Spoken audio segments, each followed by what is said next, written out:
Na execução trabalhista, quando ela não é adimplida espontaneamente, é preciso que as partes e o juiz procurem patrimônio para transformar em dinheiro e, com isso, pagar o trabalho que o empregado prestou e não recebeu. E se é trabalho, pode chegar o podcast da Escola Judicial da 5ª Região, Tribunal Regional do Trabalho da Bahia, investiga hoje o tema da perseguição patrimonial. Qual é o trabalho que enfrentam juízes, advogados, procuradores em buscar patrimônio para a satisfação das execuções? Para isso, conta com a ilustre e valiosa presença do juiz Marcos Barroso, que atua no Tribunal Regional do Trabalho da 3ª Região, Minas Gerais. Marcos, muito obrigado por sua disponibilidade. Seja bem-vindo. Muito obrigado pelo convite. Fiquei feliz em recebê-lo. Muito bem. A reforma trabalhista trouxe uma alteração que a gente conhece sobre o impulso oficial da execução. Como é que você interpreta essa norma? O juiz está amarrado agora e ele não pode tomar nenhuma deliberação na execução, ou ele simplesmente não pode iniciar a execução de ofício, ou nem isso? Bom, a gente tem algumas interpretações a respeito dessa normativa e que elas vão desde o absoluto até o flexível.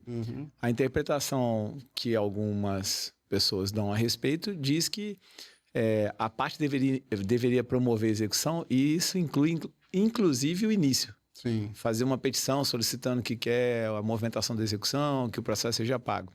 Outros entendem que basta a parte fazer o requerimento que ela pretende receber o bem da vida que lhe foi deferido e ainda não foi pago voluntariamente, que dali para frente se torna dever do poder público. O atendimento dessa petição, ele teria um escopo mais público do que privado.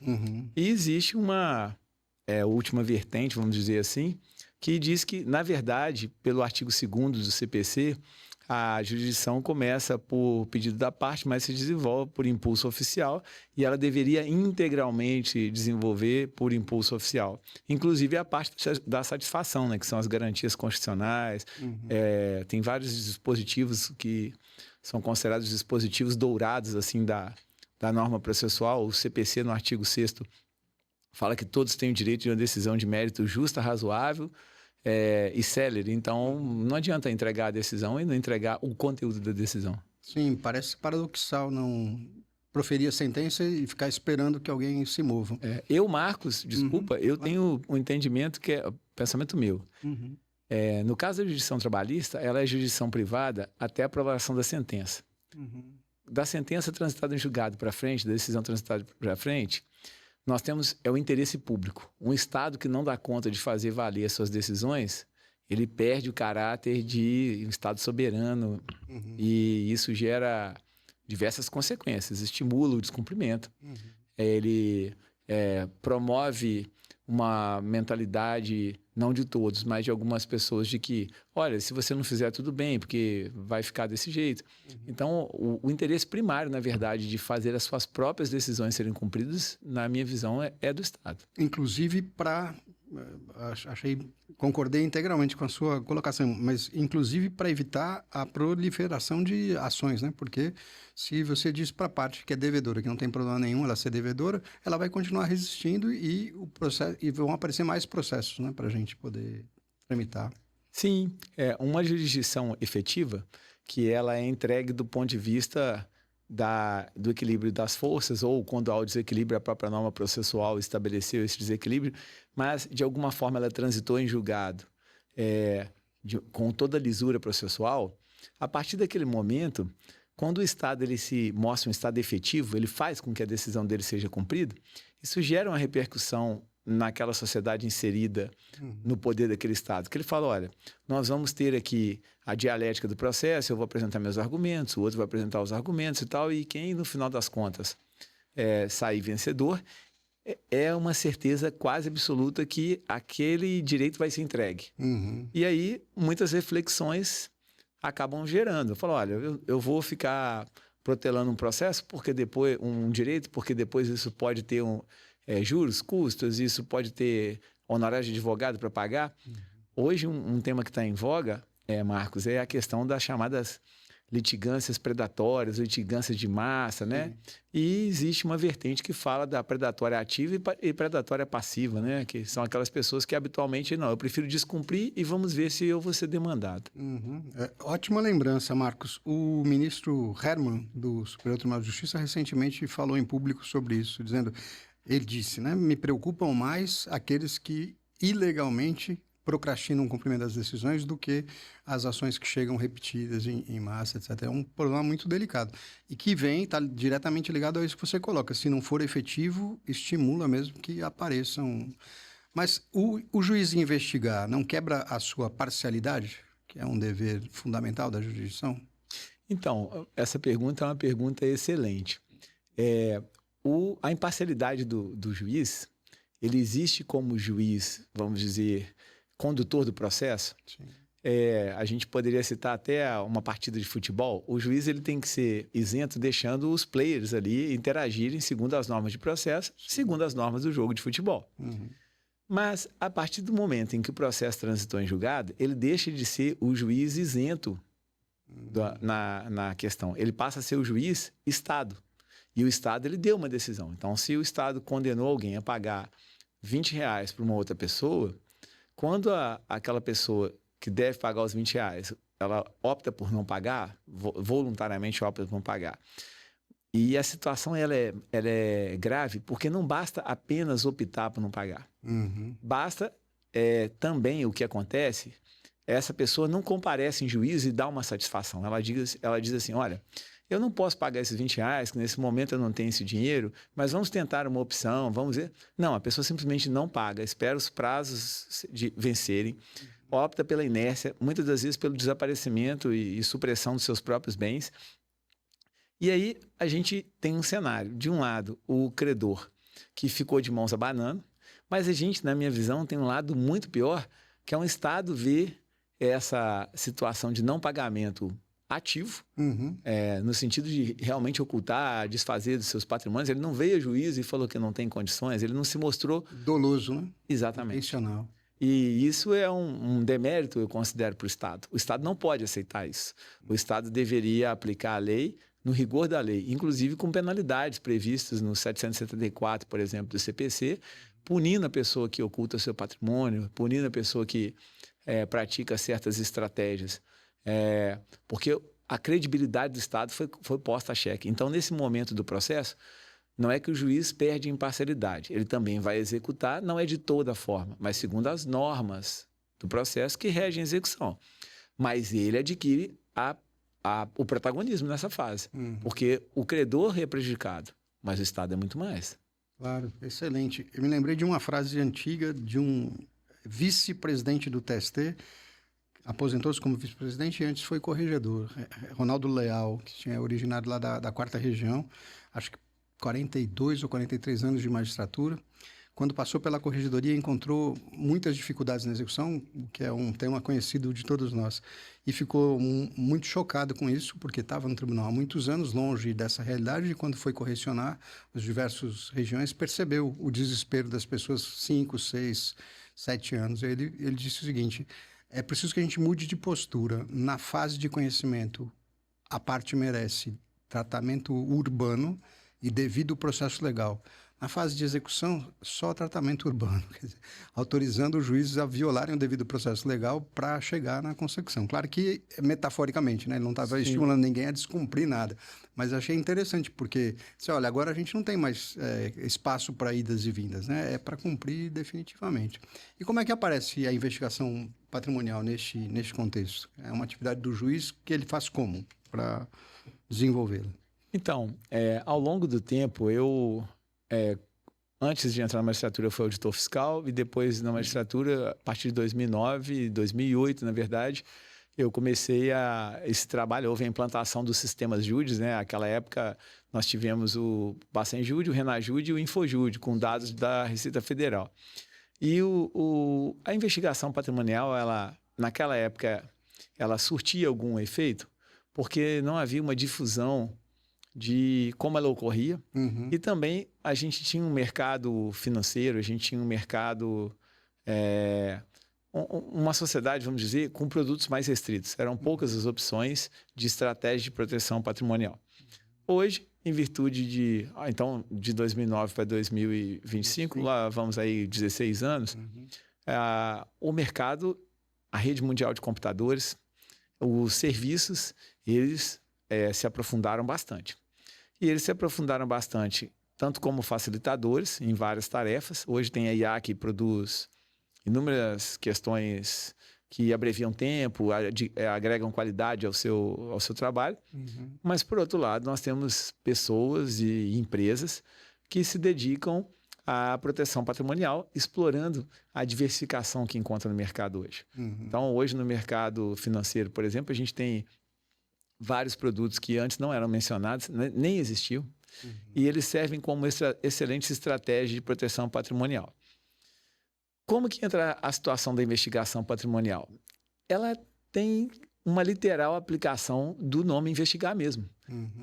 Da mesma forma que um crime, quando é cometido, o investigador vai tentar apurar ali quais foram as variáveis daquela situação, como é que foi a cena do crime, qual foi a arma utilizada e por aí vai. Na investigação patrimonial, o juiz ele vai tentar identificar quais foram as metodologias utilizadas por uma pessoa obrigada a pagar e que voluntariamente optou por não fazê-lo, na ocultação e na proteção do seu patrimônio. Sendo que essas estratégias hoje, elas são muito dinâmicas, acontecem de uma forma muito rápida e hoje, de maneira muito simples, se transfere patrimônio do Brasil para o exterior, de um ponto do território nacional para outro. Hoje nós temos realmente um oceano de possibilidade de proteção patrimonial. E aí a investigação se presta, entre outras coisas, a rastrear o patrimônio. A superar esse oceano e encontrar o que está escondido. A superar o oceano e tentar encontrar o que está. Com muitas ferramentas também do lado de cá, não? O que acontece? Nós temos uma sistemática, vamos fazer um comparativo. Nosso sistema judicial com o sistema judicial americano. O sistema judicial americano, o advogado, ele tem um papel de protagonismo maior e, obviamente, responsabilidades muito maiores, porque deslizes são punidos com suspensão e a perda da licença, mas o advogado lá ele tem poderes. Ele, justificando para o juiz, ele consegue solicitar extratos bancários, ele consegue solicitar dados telefônicos, ele consegue solicitar uma série de informações. No nosso sistema judicial brasileiro, o que foi estabelecido como metodologia é que os convênios para a extração de dados que permitam identificar patrimônio, eles ficaram centralizados no Poder Judiciário. Então, o advogado, muitas das vezes, na massa, não conhece esses sistemas. E aí, com isso, eles não sabem, muitas das vezes, como fazer um pedido para a utilização de alguma ferramenta, alguma base que possa ser útil na investigação. Pode chegar. Ouve o juiz Marcos Barroso sobre investigação patrimonial. Até daqui a pouco.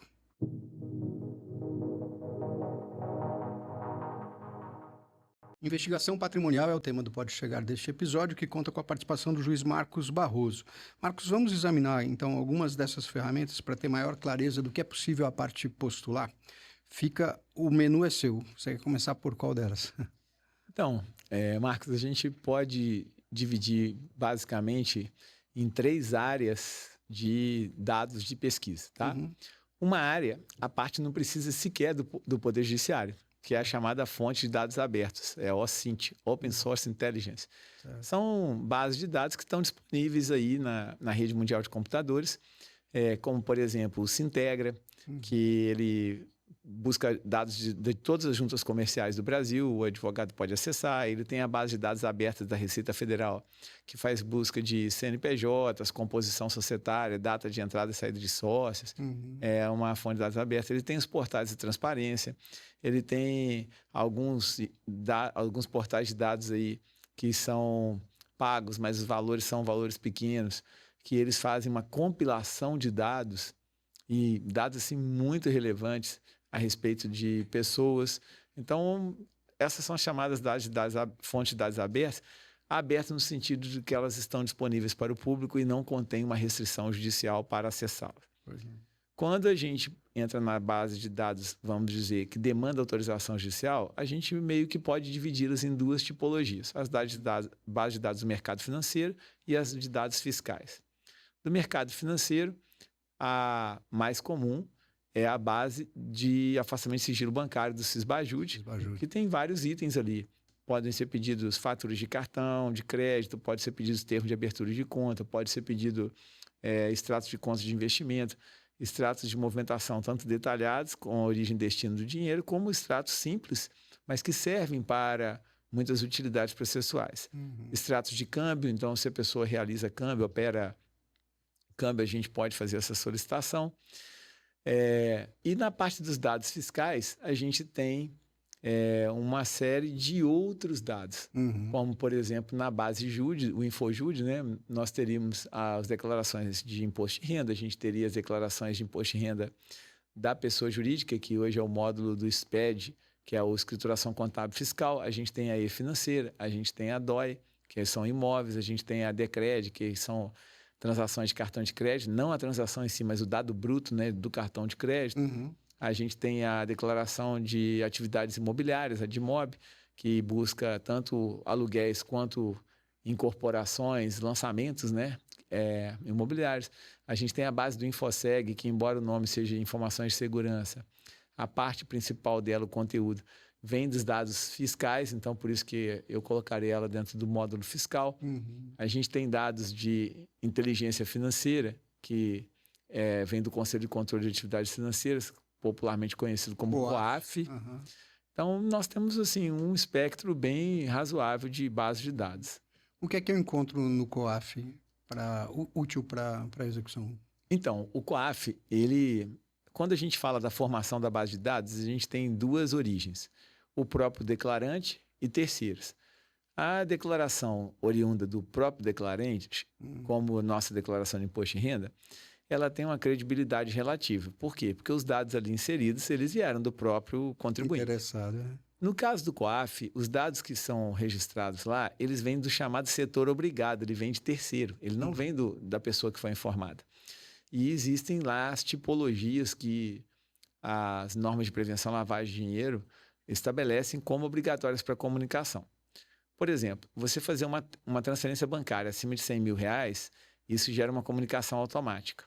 É a chamada comunicação automática, bate no COAF e fica registrado. Por outro lado, se você vai e faz compras recorrentes de joias pagando dinheiro em espécie, e paga dinheiro em espécie, isso é uma questão suspeita, porque a pessoa transita com um grande volume de dinheiro e transitando com um grande volume de dinheiro, ela se expõe a risco. Não seria mais razoável, já que ela tem o recurso, o uso da metodologia do cartão de crédito, os arranjos de pagamento? E aí quem informa nesse caso é o lojista, é o vendedor? A empresa tem que ter uma estrutura de prevenção à lavagem de dinheiro, não seria o lojista, seria o back office da loja, entendeu? Ele fala assim, porque ele vai receber no caixa, opa, agora chegou 30 mil em dinheiro, aí depois, opa, chegou mais 80 mil em dinheiro, opa, chegou mais 150 mil em dinheiro. Mas está chegando muito dinheiro dessa pessoa que compra. E isso aqui não é ilegal. Sim. Porque o real é a moeda de curso forçado no Brasil em qualquer das suas formas. Mas é suspeito. E aí ele informa... Aí tem um sistema que o setor obrigado acessa com o login e senha, né, que chama SysCoaf. É o sistema de comunicações do COAF.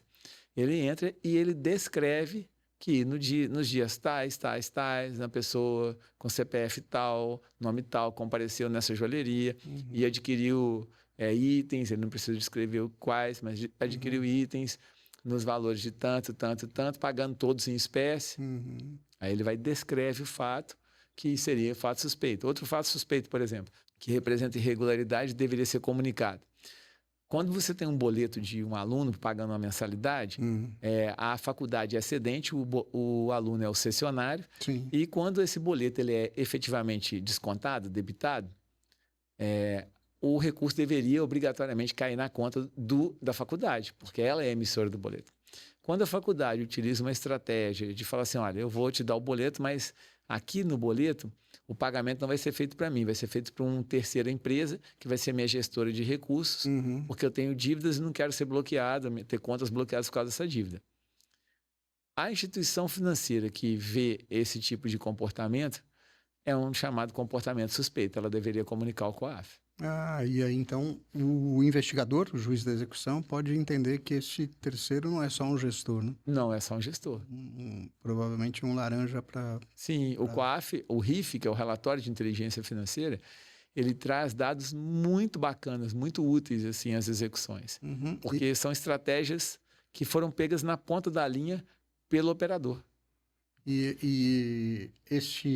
Essa ferramenta é online ou é demorada? Online. Você baixa imediatamente? Ou você requer de um dia para o depois, outro. de Você um faz o dia pro requerimento, outro? no dia seguinte o COAF já rodou na base de dados dele e te mandou as respostas preliminares. O que ele já tem na base, ele informa. Muito interessante. E antes da gente ir para o mais complexo, o Sisbajude hoje conseguiu abraçar todas as formas de movimentação de dinheiro? Porque havia uma restrição inicial só bancos, depois algumas entidades financeiras. Como é que está o quadro hoje? Olha, o Sisbajude, assim, para compreender o Sisbajude e vários outros sistemas de bloqueios ou de informações de dados bancários, a gente precisa compreender o CCS. O CCS é uma ferramenta antiga, né? Que é o Cadastro de Clientes do Sistema Financeiro Nacional, e ele está lá previsto no artigo 10A da Lei de Lavagem, dizendo que o Banco Central vai ser o gestor de dados referentes a contas e seus procuradores, representantes e congêneres. Então, quando a gente fala de afastar sigilo bancário, se a gente for utilizar o Sisbajude ele vai passar pelo CCS, ele não contém o CCS, ele vai passar pelo CCS, ver que o Marcos, por exemplo, só tem conta no Banco do Brasil e na Caixa Econômica e vai direcionar a ordem apenas para o Banco do Brasil e Caixa Econômica e não para o sistema financeiro como um todo. Só cooperativas a gente tem mais de 1.200. Então, ele direciona a ordem. Logo, ser sensibilizado por uma ordem de bloqueio pressupõe que a instituição que vai receber essa ordem esteja cadastrada no CCS. Se ela não estiver cadastrada no CCS, ela não recebe uma ordem de bloqueio e, com isso, ela não executa o bloqueio. Então, essa é a primeira trava, que é a trava chamada sistêmica. Eu preciso estar conectado ao CCS para ser sensibilizado por uma ordem de bloqueio.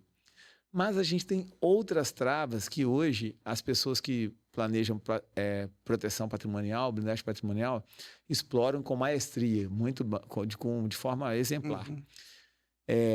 Existem produtos no mercado, como, por exemplo, operações de conta garantida, dê o seu investimento como garantia de um empréstimo. Então, a pessoa tem um investimento de 100 mil num banco, formula o empréstimo num valor menor, que quer que seja, e dá o empréstimo como garantia. Só pelo fato dela dar o investimento como garantia do empréstimo, o empréstimo se tornou impossível de bloqueio. A operação conta garantida é quando, por exemplo, você recebe num posto de gasolina por meio de cartão de crédito, então é uma maquininha, e você fatura 200 mil por mês com maquininha. Você vai até o banco, pede uma operação conta garantida, o banco te concede esse crédito de 200 mil com a obrigação de você usar as maquininhas do próprio banco para receber dos clientes, porque ela vai servir como a garantia de que aquele dinheiro será reposto no adiantamento que o banco te fez de 200 mil. Quando você executa essa operação, então, pega as maquininhas e pega os 200 mil para poder ficar com os 200 e usar as maquininhas para repor, você torna o seu posto de gasolina imune às ordens de bloqueio. Tanto que o Sisbajude hoje, segundo o relatório gerencial, que é retirado lá no próprio sistema, somente alcança, se o juiz mandar bloquear R$10, ele bloqueia os R$10, ou seja, ele bloqueia a integralidade do que foi pedido, 1,47% das ordens. Já não é mais uma ferramenta. 90% das ordens Sisbajude não pegam nada. É relatório do próprio sistema. Isso é muito ruim, né? Muito ruim. Já foi mais efetivo. Na época do Bacenjude 1.0 era muito efetivo. Hoje, a versão do Sisbajude, 1,47 bloqueio que foi pedido pelo judiciário. O restante pega partes, aí ele desmembra, mas 90% não pega nada. Sim. Quer dizer, o lado de lá está treinado para também escapar dessa ferramenta, né? Sim. Ainda que a gente não aprofunde muito, você pode falar um pouco da mais complexa delas, que é o Simba? Sim. Como é que o Simba ajuda na investigação patrimonial? Tá. O que acontece? O Simba, Para a gente compreender o Simba, eu vou usar como referência a nossa declaração de imposto de renda, né, que acabou de ser liberado o módulo de declaração. Quando a gente preenche a nossa declaração de imposto de renda, a gente teria que imprimir esse papel, assinar e procurar uma unidade da Receita Federal e fazer a entrega desse dado. O Simba é exatamente o Receita.net. O programa, ele não passa de um programa transmissor que recolhe os dados das instituições financeiras, no caso de afastamento de sigilo bancário, e entrega dentro de uma interface no computador que permite que você filtre dados.